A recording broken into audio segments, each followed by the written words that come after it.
BA प्रथम semester इतिहास विषय के सभी छात्र छात्राओं का स्वागत है। हमारा यह सत्र प्रारंभ हो गया है और प्रथम सेमेस्टर में इतिहास विषय का जो पाठ्यक्रम है, जो सिलेबस है, उसके अंतर्गत 2 प्रश्न पत्र हमें पढ़ने पड़ते हैं और इन दोनों प्रश्न पत्रों का जो पाठ्यक्रम है उस पर हम चर्चा करेंगे। सर्वप्रथम मैं यह बता देना चाहता हूं कि जो हमारा यह इतिहास विषय का श्रीदेव सुमन उत्तराखंड विश्वविद्यालय बादशाही थौल का पाठ्यक्रम है, इसके अंतर्गत 2 प्रश्न पत्र हैं। इनमें जो परीक्षा प्रणाली है वह सामान्य सेमेस्टर पद्धति है, जिसके अंतर्गत प्रत्येक प्रश्न पत्र 100 अंक का होता है। इन 100 अंक में से 80 अंकों का जो प्रश्न पत्र होता है उसकी परीक्षा सेमेस्टर के अंत में विश्वविद्यालय द्वारा ली जाती है तथा 20 अंकों की परीक्षा इतिहास विभाग द्वारा, या हम कह सकते हैं कि इतिहास विषय के प्राध्यापक द्वारा छात्र छात्राओं का आंतरिक मूल्यांकन होता है। अर्थात 20 अंकों की परीक्षा इतिहास विषय के प्राध्यापकों द्वारा, या इतिहास विषय के जो प्रश्न पत्र हैं, जिस प्रश्न पत्र को जो प्राध्यापक पढ़ाता है उस प्रश्न पत्र की 20 अंकों की परीक्षा वही प्राध्यापक लेता है। यह परीक्षा वस्तुनिष्ठ प्रश्नों पर भी आधारित हो सकती है। इसके लिए प्राध्यापक द्वारा असाइनमेंट भी दिए जा सकते हैं। समय समय पर प्राध्यापक स्वयं विभिन्न शैक्षिक गतिविधियों के द्वारा भी छात्र छात्राओं का मूल्यांकन कर सकता है। कहने का अर्थ है कि आंतरिक परीक्षा पूर्णतया संबंधित प्रश्न पत्र को पढ़ाने वाले प्राध्यापक द्वारा ही ली जाती है और वह प्राध्यापक आंतरिक परीक्षा लेने का कौन सा माध्यम अपनाता है वह उसी प्राध्यापक पर निर्भर करता है। तो यह तो थी हमारी परीक्षा से संबंधित जानकारी। जो हमारा बीए प्रथम सेमेस्टर का पाठ्यक्रम है, इसमें जो 2 प्रश्न पत्र होते हैं प्रथम सेमेस्टर में, उसमें पहला प्रश्न पत्र होता है भारत का इतिहास प्रारंभ से 600 ईस्वी पूर्व तक। अर्थात जब से हम इतिहास का प्रारंभ मानते हैं, मानव सभ्यता के आरंभ के साथ ही, और 600 ईस्वी पूर्व तक ये जो पाठ्यक्रम है ये प्रथम प्रश्न पत्र के अंतर्गत पढ़ाया जाता है। इस प्रश्न पत्र में 4 इकाइयां हैं, अर्थात 4 यूनिट्स हैं। पहली इकाई में जो पाठ्यक्रम है, पहली इकाई के अंतर्गत हम इतिहास क्या है, इतिहास का अर्थ, उसकी परिभाषा, इतिहास की प्रकृति क्या है और उसका महत्व, या हम इसको रेलिवेंस मानी प्रासंगिकता भी कह सकते हैं कि इतिहास की जो वर्तमान में प्रासंगिकता, उसका महत्व क्या है। साथ ही इस इकाई के अंतर्गत प्राचीन भारतीय इतिहास के स्रोतों का भी अध्ययन किया जाता है। जिसमें कि पुरातात्विक स्रोत या साहित्यिक स्रोत जो होते हैं उनका अध्ययन इसके अंतर्गत किया जाता है। इकाई 2, इस दूसरी इकाई के अंतर्गत हम जो प्रागैतिहासिककालीन इतिहास है, जिसमें हम पुरापाषाण काल, मध्यपाषाण काल, नवपाषाण काल और साथ ही साथ ताम्रपाषाणकालीन संस्कृति का जो अध्ययन करते हैं, ये दूसरी इकाई के अंतर्गत इन शीर्षकों का अध्ययन किया जाता है। इकाई 3 के अंतर्गत सिंधु सभ्यता, जिसे हम सिंधु घाटी सभ्यता भी कहते हैं, इंडस वैली सिविलाइजेशन, वर्तमान में इसे यद्यपि जो तार्किक नाम है वो हड़प्पा सभ्यता ज़्यादा उपयुक्त इसके लिए नाम लगता है, परंतु पाठ्यक्रम में दिए गए नाम के अनुसार इसे हम सिंधु सभ्यता या सिंधु घाटी सभ्यता जो नाम दिया गया है, इसका अध्ययन तीसरी इकाई के अंतर्गत करते हैं।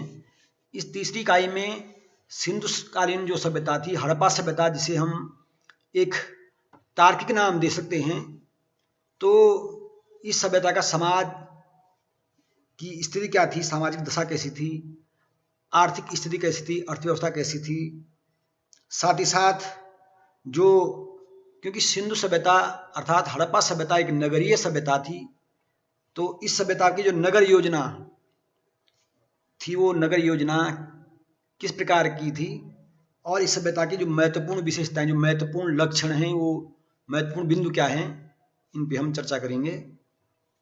चौथी इकाई के अंतर्गत जो वैदिक कालीन सभ्यता थी, जिसे हम ऋग्वेद के प्रारंभ और ऋग्वेद के बाद दोनों की दशाओं, दोनों के अंतर्गत अध्ययन करेंगे। सिलेबस के अकॉर्डिंग जो लिखा है, अर्ली एंड लेटर वैदिक पॉलिटी, अर्थात प्रारंभिक और उत्तर वैदिक कालीन जो सभ्यता है, वैदिक काल की मानी वैदिक काल की प्रारंभिक और उत्तर वैदिक कालीन जो सभ्यता है, इस सभ्यता के अंतर्गत हम वैदिक काल के अंतर्गत तत्कालीन समाज की सामाजिक दशा, राजनीतिक दशा, अर्थव्यवस्था, धार्मिक दशा आदि का अध्ययन करेंगे, तथा साथ ही साथ ऋग्वेद से ही लगभग लौह युग का भी आरंभ माना जाता है, और लौह युग के परिणाम स्वरूप ही जो बड़े बड़े साम्राज्यों की स्थापना हुई। तो ऋग्वेद के कुछ समय बाद, या हम जो लौह युग का प्रारंभ मानते हैं, और लौह युग के कारण जो बड़े बड़े साम्राज्यों की स्थापना हुई, अर्थात लोहे के प्रयोग से जब हथियार बनाए जाने लगे और उन हथियारों से बड़े बड़े वनों का विनाश किया गया, बड़े बड़े वनों को साफ किया गया, और वहाँ लोगों की सभ्यता स्थापित हुई, लोग वहाँ बसे, तो इसका भी हम अध्ययन करेंगे। तथा महापाषाण, मेगालिथ जिसे कहते हैं, जो दक्षिण भारत से संबंधित सभ्यता है, महापाषाण सभ्यता है, जिसमें महापाषाण समाधि जो होती थी, इस शीर्षक का अध्ययन भी हम इकाई 4 के अंतर्गत करेंगे। तो यह था हमारा प्रथम प्रश्न पत्र का सिलेबस, प्रथम प्रश्न पत्र का पाठ्यक्रम। और जो हमारा दूसरा प्रश्न पत्र है, इस दूसरे प्रश्न पत्र के अंतर्गत भारत का जो इतिहास है वो 600 ईस्वी पूर्व से और 185 ईस्वी तक इसका अध्ययन किया जाएगा। अर्थात जहां हमने प्रथम प्रश्न पत्र में अपने पाठ्यक्रम को छोड़ा था, वहीं से आगे हम द्वितीय प्रश्न पत्र में अध्ययन करेंगे। इस द्वितीय प्रश्न पत्र के अंतर्गत भी 4 इकाइयां होंगी। पहली इकाई के अंतर्गत हम जो 6ठी शताब्दी ईस्वी पूर्व भारत की जो राजनैतिक, सामाजिक और आर्थिक दशा थी, उसका अध्ययन करेंगे कि 6ठी शताब्दी ईस्वी पूर्व में भारत की राजनैतिक, सामाजिक और आर्थिक दशा किस प्रकार की थी। तथा इसी शीर्षक के अंतर्गत हम, या इसी इकाई के अंतर्गत हम 16 महाजनपद जो थे उनका भी अध्ययन करेंगे। कहने का अर्थ यह है कि 16 महाजन पदों की ही जो स्थिति थी, एक तरह से वही 6ठी शताब्दी पूर्व की भारत की आर्थिक, सामाजिक और राजनीतिक दशा थी।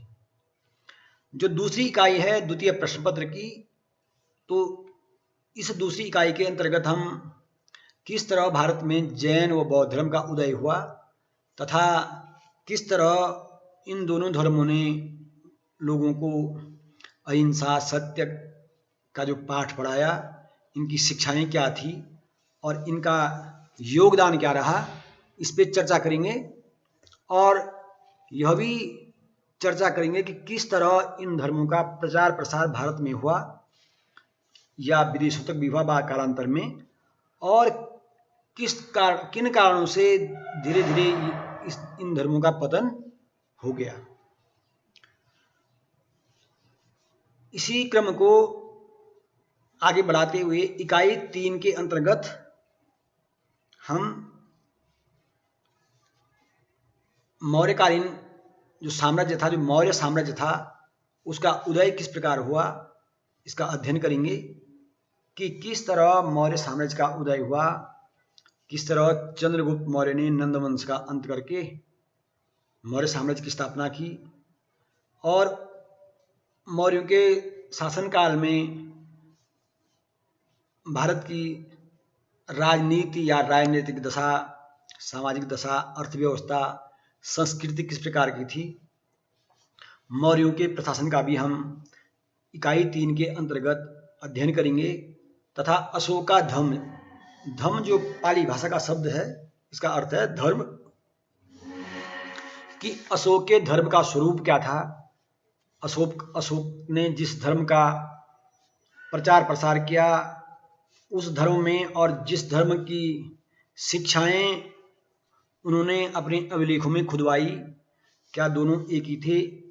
अर्थात अशोक का व्यक्तिगत धर्म और राजकीय धर्म जिसका उसने अभिलेखों में उल्लेख किया है, क्या दोनों एक थे या अंतर था? दोनों में अंतर था। इस पर हम चर्चा करेंगे कि अशोक का राजकीय धर्म और व्यक्तिगत धर्म, इस पर हम अशोक के धर्म की जो विशेषताएं थी उस पर हम विस्तृत चर्चा करेंगे। और इकाई 4 के अंतर्गत इस बात का अध्ययन करेंगे कि किन कारणों से मौर्य साम्राज्य का पतन हुआ, मौर्य साम्राज्य के पतन के कारण क्या थे। तो यह हमारा पाठ्यक्रम है प्रथम सेमेस्टर का, जिसका अध्ययन हम इस प्रकार करेंगे।